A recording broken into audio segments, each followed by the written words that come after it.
actuality versus reality? What is the difference? How about evaluation versus judgment?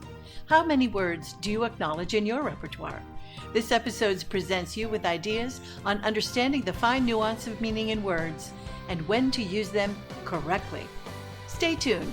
Hear how to enhance your vocabulary and your credibility. Welcome to this episode of Your Personal Wordsmith. Tips to communicate with clarity and impact. With public speaking and communications expert Lillian Zarzar. Have you ever struggled to find just the right word to express yourself, only to come up with one that just misses the mark on what you intend to say? How do you enhance your vocabulary to sound more articulate and clear?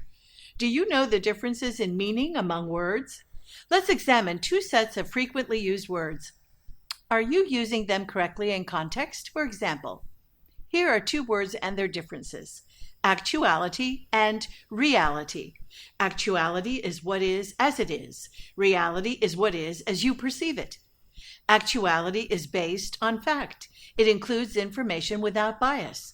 Reality is based on perception. It includes interpretation of fact. When you see the world as it is and embrace it, knowing events and situations serve in some way, you are balanced. You are then looking at what is and appreciating it without resentment or desire to make the situation different. The actuality of something cannot be changed.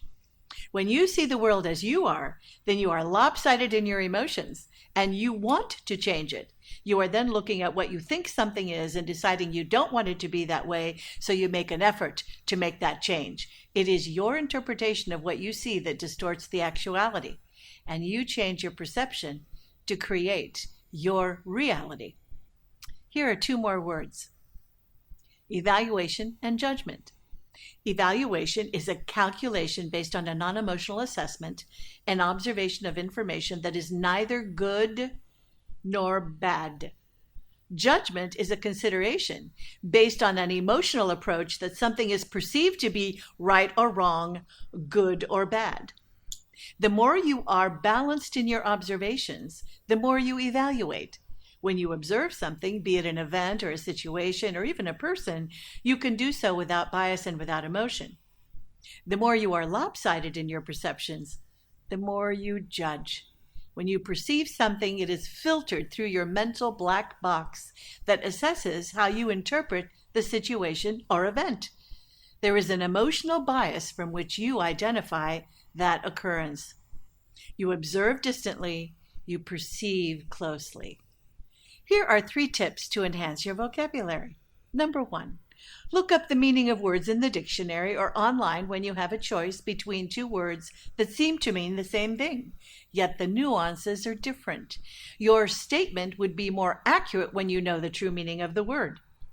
Number 2, choose to add a word daily to your vocabulary. Pick a word and use it for a week. When I worked with the staff, we had a word of the week and we would use it to enhance everyone's ability to sound more credible on the team. We took turns picking a word every week to add to our vocabulary, and it's fun. People learn more when they're having fun. Number 3, read more. People who read regularly are able to enhance their use of language more effectively. Call me at 614-486-5523, and we can work together to enhance your vocabulary and increase your credibility. Thank you for watching Your Personal Wordsmith. For more great information, visit lillianzarzar.com. Also browse the other shows found right here at Columbus Biz TV Shows.